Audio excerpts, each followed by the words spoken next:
Right now, Ripple and the Interledger protocol have the entire field to themselves. Literally nobody else is competing. But let me ask you something. What's the Interledger protocol really built to do? Think about it like this. You've got 8 billion people on this planet, and their money is sitting in all these disconnected payment silos that refuse to speak the same language. How do you bridge that massive gap? Well, that's exactly where Interledger protocol and XRP step onto the stage. Problem solved. Here's my plan for this video. I'm going to unpack why Interledger protocol is such a game changer and trace how it fits into this giant puzzle of global payments. No fluff, just the essentials. Sound good? All right, let's listen to this. So Interledger was a project that we invented while working at Ripple and then spun out as a separate open source project. And then Ripple's been paying a team of people to work on it full time for the past couple of years. The challenge is for us to develop protocols that can allow us to make payments across those silos so that we can have payment systems, currencies, and protocols that are optimized for distinct use cases. That's what got Ripple interested in looking at protocols like Interledger. But again, until you have the interoperability of money, which we don't have yet for 2 billion people, you can you're tantalized by it, but you can't act on it.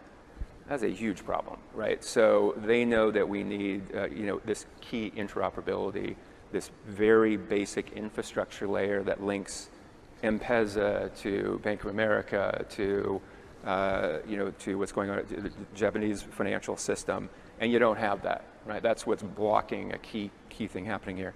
And I think they agreed also that you need something like the Interledger protocol. That's what's baked into Moja Loop, as well as many other very specific technologies that would help banks and central banks and governments in the developing world to really kind of leap ahead. If you wanted to visualize what Interledger looks like, you could draw it something like this, where it's basically just like the internet is based around routers, Interledger is based around a very similar concept of connectors. And what they do is they receive these what we call Interledger packets, which are just packets of data, and they look at a routing table, just like a router would, and then they decide which peer they want to forward that packet to. They might do a few things that routers don't do, such as the packet that's coming in has an amount on it, and the link that I have where the packet is coming in might be denominated in a different currency than the link going out, and so I have to apply an exchange rate. But other than that, it is very similar to what an internet router would do. So that's where the connector is. There you go. All right. Now, we're sending just data around. So you might say, like, OK, well, how's there any movement of money? If we're just sending data, it's not really a payment network. It's just another internet, right?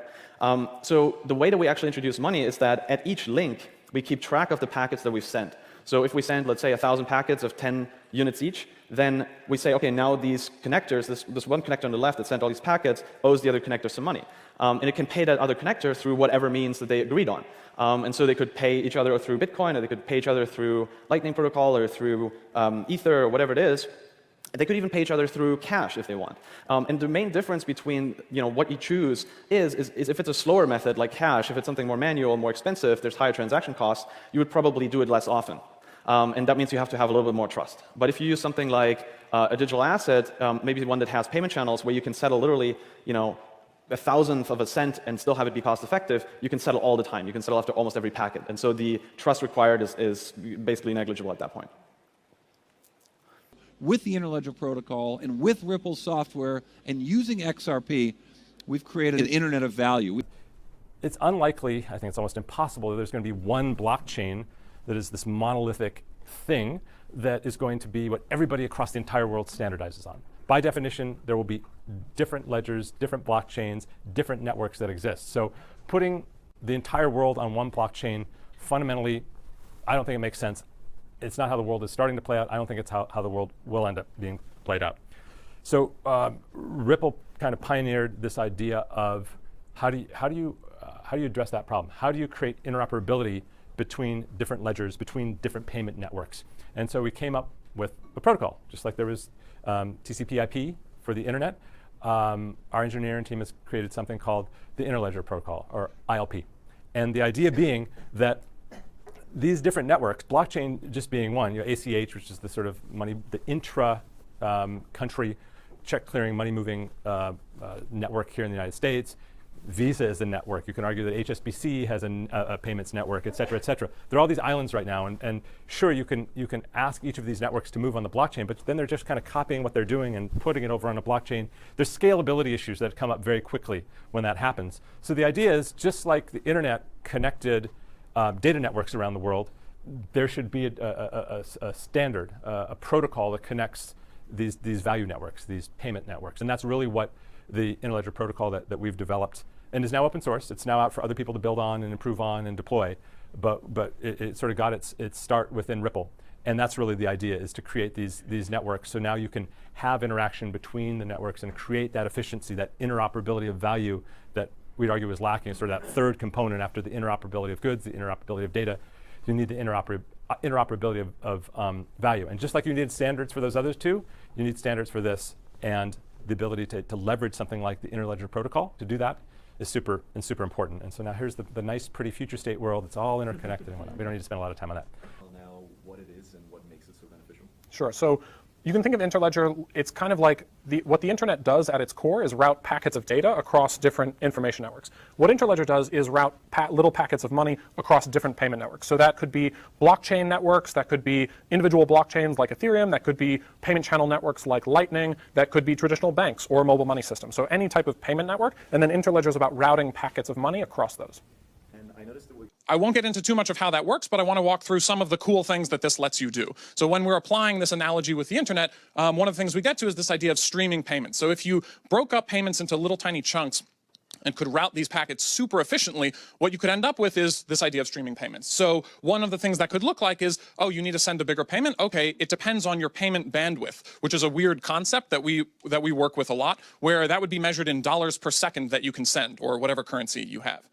Some of the cool use cases that come out of this, things like streaming media. So today payments are super inefficient and clunky, and so we prefer, things like monthly subscriptions. I pay my $10 a month because I don't want to be bothered by this.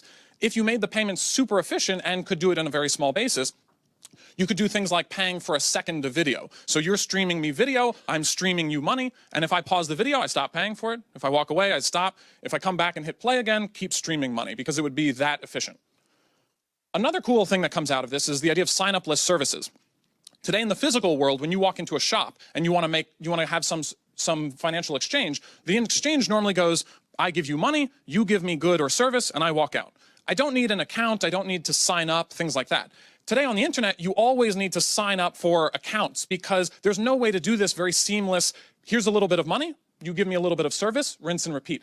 As a business, if you're giving me hosting services or something like that, you don't need to know who I am, you just need the money. And so with something like Interledger, you'd enable anybody to land money in your account, even if they're on some completely different payment network. So that would enable sign-up list services. Another neat idea we've been playing with is the idea of a creative marketplace license. So the idea here is, today we have Creative Commons license, which is awesome. If you want to give away your work, it's a really, really great project. One of the issues with Creative Commons is there's no way to have a license that's as easy to use where you can actually monetize your work. So the idea here is, with something like Interledger, you could actually have a license that says anybody can use this content, feel free to, but for every download or view or whatever kind of interaction you want to monetize, just pay me at this address. And the thing that's really missing today in order to do this is the assumption that just anybody could pay you.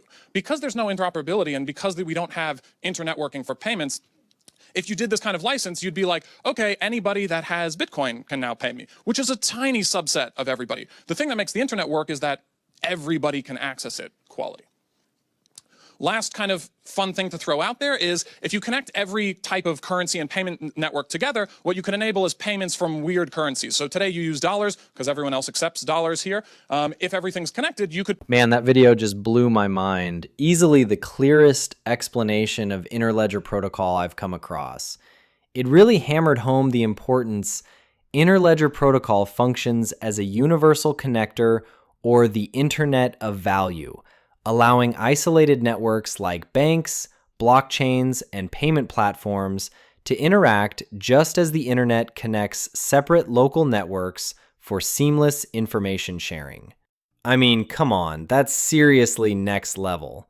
Anyway, I'm not about to bore you by rehashing everything because you just saw it all laid out in that video. So there's this Chris Larson clip floating around. Turns out it's actually from that same video we just watched, so no point playing it again. But wait, here's the juicy part. Interledger Protocol, Stefan Thomas, former Ripple CTO and co-creator of Interledger Protocol. Listen to what he says here. We configured our technology in a way that really fits the problem of cross-border payment liquidity very, very well. So for the cross-border payment challenge, we've created an open internet model. We call the idea Interledger. So Interledger, like the internet, supports our Ripple technology globally. And that model does not require a single universal common blockchain. It requires a very open blockchain interconnectivity. And that means that the volume is theoretically infinite. It's not, the internet never runs out of capacity. Elements do, but the internet still works because it's inherently decentralized. So Ripple is the same. So we have a decentralized model which is infinitely scalable. Supporting that, we have our liquidity proposition, which uses XRP, and that's a classic blockchain. But XRP was designed from the outset for transacting. So unlike the likes of Bitcoin, which is like very slow and slows down as you continue to build on volume, the XRP model is very, very, very high speed and very high capacity. So the liquidity part is very adequately served by the XRP model. The wider network we're creating, where if you're really going to create something of value for 7 billion people in the world or 9 billion by 2050. No, I tend to agree. I think mass adoption doesn't happen with self-custody. There needs to be the right balance of centralization and decentralization. We can't forget centralization makes sense on so many levels. It's convenience, it's scalable, it's more efficient. It's the pure trust factor that when central parties get too much power, too much control, there is a tendency to abuse that over time. And that's not an outlandish statement, that's just a statement of fact. So I agree with Joe, like mass adoption will occur over time. Maybe there's a decentralized wallet app technology that allows that scalability. But ultimately, I think if assets like Bitcoin become more mainstream currencies, I'd probably be more inclined to expect to see it pop up in your internet banking as another line item next to your currency account. At the end of the day, the current financial system transacts on IOUs. It doesn't transact real value. Yeah. You know, tap and go with your credit card to buy your coffee. It's convenient, right? Whether I settle my credit card bill at the end of the month in US dollars, Bitcoin, rocks, gold, it's irrelevant. It's a single bulk transfer of value at the end of the month. This dude just dropped pebbles like that. Wait, are we settling transactions in seashells now or something? Anyway, Ripple's intellectual protocol, infrastructure, and patents ensure it has no competition in the entire crypto landscape. One of the most interesting aspects regarding intellectual protocol, it is that it will seamlessly manage payments when a sender's currency is different from the receiver's currency, or when the sender's payment network is different from the receiver's payment network. For instance, a payment is issued on the fiat currency network using MasterCard, Visa, or wire transfer, and the receiver receives it in an account, also known as a wallet, created within a payment system using cryptocurrency. The intellectual protocol offers a means to bridge the cryptocurrencies and fiat to enable interoperable and fast value exchange. They rely on the plugins for settlement over a digital asset like the XRP ledger. Banks and other financial institutions can now carry out international transactions more quickly and affordably thanks to Ripple's patented RippleNet, a blockchain-based cross-border payment system. By securing a patent for its technology, Ripple guarantees sole authority of its inventive payment system, prohibiting rivals from unauthorized use of compatible blockchain networks. So basically, we're talking about a single Interledger protocol here, and guess who's holding every single card? Ripple. How do you actually connect every single piece of this puzzle? Think about it. You've got RippleNet over here, RLUSD sitting there, Interledger protocol, payment providers scattered everywhere, cryptocurrency exchanges buzzing away, EVM sidechains, central bank digital currencies, remittance providers, ISO 2022 payment systems, real-world assets. It's like a giant web, right? So what's the magic glue holding it all together? Come on, you know this one. Interledger protocol. Boom, there it is. All right, we're going to wrap this up right now because honestly, I don't want to sitting here forever. Check this out. We've got Chris Larson here, the CEO from Arlington Capital. Take a listen. Rather than being an internet system. So we need that internet of value to be developed. And that's what we spend our time working on is a replacement for SWIFT and correspondent banking. How do you get all of the payment providers, all of the wallets onto ILP? And then how do you use XRP as on-demand liquidity so that all of these providers don't have to keep balances all over the world because the process is so inefficient. We think that's the winning kind of killer app. And then I think last group talked about a Cambrian explosion. Yeah. Then you get that Cambrian explosion. And that's when everything just explodes outward, guys. That's exactly how XRP connects our entire world together. Man, I'm really grateful you're here taking this ride with me. Seriously, thanks for tuning in. If you found this useful, feel free to hit that like button, tell me what you think below, or pass this along to a friend who might benefit. Whatever you choose, I'm just thankful you spent this time here. Wishing you an awesome week coming up and some really great holidays. Catch you in the next one.